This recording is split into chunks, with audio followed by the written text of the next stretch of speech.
তিনটে ভাজা, আর এই হচ্ছে গরম গরম খিচুড়ি। সবাইকে অনেক অনেক স্বাগত আপনাদের সবার প্রিয় সীমা ঘোষ ব্লগে। আজকে হলো শুক্রবার, আর আজকে একদম অপূর্ব একটা ওয়েদার করেছে, যার জন্য আজকে মিঠি স্কুল পাঠাতে পারিনি, টিপির বৃষ্টি। আপাতত ড্রয়িং করছে, দেখায়। মিঠি আমার ক্যামেরা অন করা দেখে ও দৌড়ে পালালো, এত দুষ্টু। আসলে এটা শুকানোরও দরকার, ওই জন্য ফ্যানের নিচে রেখেছে। আর বাইরে অবিরত টিপির বৃষ্টি হয়েই চলেছে। করছে করুক, আমি তার মধ্যে একটু লুচিটা তাড়াতাড়ি করে ছেঁকে নিই, কারণ ব্রেকফাস্ট করার টাইম হয়ে গেছে অলরেডি, 9টা বাজে।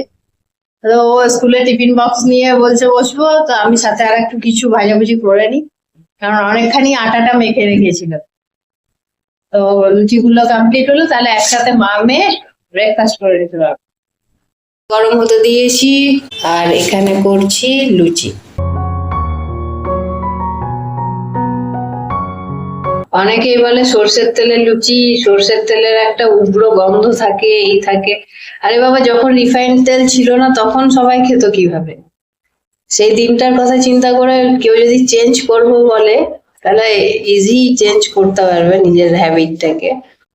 রিফাইন্ড তেল প্রায় খাওয়া বন্ধ, ময়দা তো আমার ঘরে আসেই না প্রায় 6-7 বছরের উপরে হলো। ডেলি লাইফে কিছু কিছু জিনিস আছে, চেঞ্জ করে নেওয়াটা বেটার। তেলটা একটু সিম আছে, লো ফ্লেমে বসিয়ে রেখে দিলে না, তেলের সেটা যে উগ্র গন্ধটা সেটা কিন্তু চলে যায়। তো ভেজে নিই লুচিগুলো এক এক করে।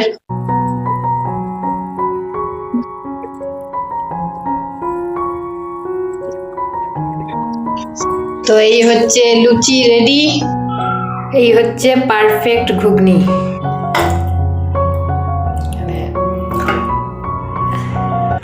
কমপ্লিট হলো, এবার চিন্তা করছি আজকে খিচুড়ি করব, কারণ আজকে ওয়েদারটাই তো খিচুড়ির ওয়েদার। বহুদিন পর খিচুড়ি খাওয়ার ওয়েদার পেলাম। টিপির বৃষ্টি কন্টিনিউ হয়ে যাচ্ছে, 9টার থেকে প্রায় রাত 12টা অবধি মুষলধারায় বৃষ্টি হয়েছে। আর তারপর তো সারা রাত ঝিপি গুড়ি টিপির টাপুই চলেই যাচ্ছে কন্টিনিউ, এখনো বৃষ্টি ছাড়ায়নি। তো আপাতত আজকে চিন্তা করেছি খিচুড়ি করব। খিচুড়িটা একটু বেলা করে করবো, কারণ বেশিক্ষণ লাগে না গোবিন্দভোগ চালের খিচুড়ি করতে। তো ওই 12টার সময় বসাবো।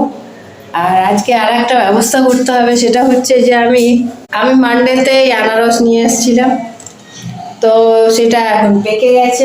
এখন এটাকে কেটে কুটে একটু আনারসের চাট বানিয়ে রাখি, মিঠি আর আমি দুজনে মিলে খাবো, কারণ মিঠি বাড়িতে আছে। আর দুপুরবেলায় কি হয়, ও বাড়িতে স্কুল থেকে এসে খাবার টাবার খেয়ে একটু শোয়, রেস্ট করে, আর দুপুরবেলায় কাটবো বলে আর কাটা হয় না। ওই জন্য আজকেই হচ্ছে পারফেক্ট ডে।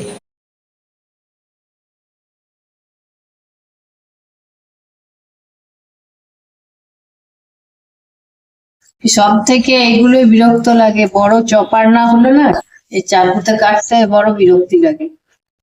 আনারস থেকে জাস্ট এইটুকু বেরোলো, কিছুটা নিচের দিকটা একটু হালকা নষ্ট হয়ে এসেছিল, এটা বাদ দিয়ে দিয়েছি। তো এবার বানায় আনারসের চাট। এর মধ্যে দেব একটু অল্প হালকা বিট লবণ, আর দেবো একটু চিনি। ভালো করে মিশিয়ে নিয়েছি, আর এদিকে খিচুড়ি বসিয়ে দিয়েছি। খিচুড়ি হচ্ছে, হোক দেখি খেয়ে। দারুণ। যাই, এবার মিঠি আমি দুজন মিলে খাই। মামা, আনারস। এই যে আমার বাচ্চা পড়ছে এখানে বসে বসে, খেয়ে দেখো। আর টুথপিক গুলো কোথায় রাখা আছে খুঁজে পেলাম না। কোথায় রাখা আছে তোমরা খুঁজে পাবে না?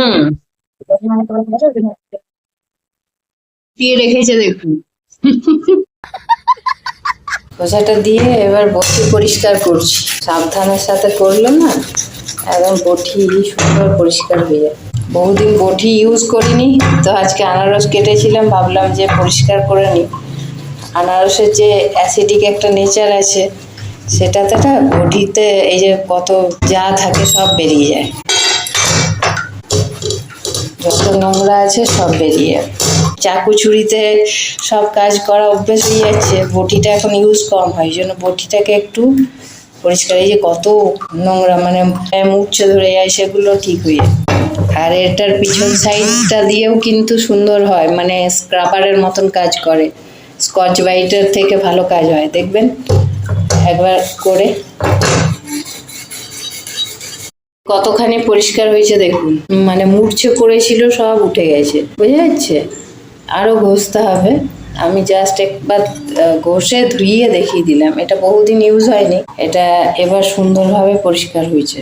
তা এটা পুরো ইউটিউবের দুনিয়া কেন সোশ্যাল মিডিয়াতে কোথাও খুঁজলে এই হ্যাকটা পাবেন না, কারণ এটা আমার সম্পূর্ণ নিজের মাথার থেকে বেরোনো হ্যাক। আপনারা ইউজ করে দেখবেন, নো ডাউট খুব মানে হেল্পফুল।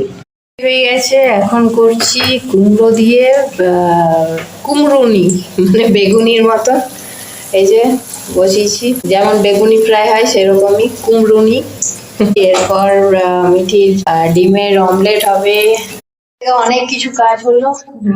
যেদিন খিচুড়ি মানে যে চটজলদি হয়ে যায় সেটা ঠিক, কিন্তু আরো এক্সট্রা অনেক কাজ ছিল, সেগুলো করলাম। বটিটা পরিষ্কার করলাম এত সুন্দর ভাবে। তারপর এখন এগুলো হচ্ছে, হওয়া শেষ হলে তারপর যাবো স্নানে। আর এখন দেখছি ভ্যাপসা গরম ফেলে দিচ্ছে, সকাল থেকে বৃষ্টি ছিল, এখন বৃষ্টি বন্ধ, হালকা ভ্যাপসা গরম বিচ্ছিরি লাগছে একদম। আর এই হচ্ছে 2 রকমের পাঁপড় ভাজলাম, এগুলো মিঠি স্মাইলি পাঁপড়, আর এগুলো আমার। এটা কি করেছো তুমি? ওটা দিয়ে বটি পরিষ্কার করেছি। মাটি দিয়ে? মাটি না, ওটা বটির মধ্যে যে নোংরাটা ছিল সেগুলোই বেরিয়েছে। তো যাই হোক, যারা আমার ইনস্টাগ্রাম আর ফেসবুকের সাথে কানেক্টেড নেই, তারা আমার ইনস্টাগ্রাম আর ফেসবুকেও কানেক্ট করতে পারেন। সেখানেও আমি করবে না, এসব ফালতু বিষয় শিখে শিখে নিজের মাথা খারাপ হয়ে যাবে। ও সবসময় ওই কথা বলে। যাই হোক, ইনস্টাগ্রাম আর ফেসবুকে যদি ফলো না করে থাকেন তো প্লিজ ফলো করে নেবেন, ওখানেও আমি অ্যাক্টিভ থাকি। তা আপাতত রান্নাটা করি। টমেটোর চাটনি বসালাম, আর এখানে কুমড়োনি কমপ্লিট হয়ে গেছে ভাজা, আর এই হচ্ছে গরম গরম খিচুড়ি। তো চাটনিটা কমপ্লিট হোক, এরপর স্নানে যাব। স্নান করে এসে খাবার খেতে বসার সময় মিঠিকে ডিমের অমলেটটা বেরোবে, ব্যাস তাহলেই কমপ্লিট। কারণ খিচুড়ির সাথে একটু টমেটো চাটনি ছাড়া যেন কিছু ভালো লাগে না। ভুল হলো, কয়েক পিস যদি টুকরো যদি আনারস রেখে দিতাম, চাটনিটা দিলে আরো ফ্লেভারটা বাড়িয়ে দিত। মনে ছিল না তখন। আজকের ব্লগ সারাটা দিন এইভাবে পার করলাম। আপনাদের আমার ব্লগ কেমন লাগছে অবশ্যই কমেন্ট করে জানাবেন, আর যদি সাবস্ক্রাইব না করে থাকেন তাহলে অবশ্যই সাবস্ক্রাইব করে নেবেন। আবার দেখা হবে নেক্সট ব্লগে। ভালো থাকবেন, সুস্থ থাকবেন, টাটা।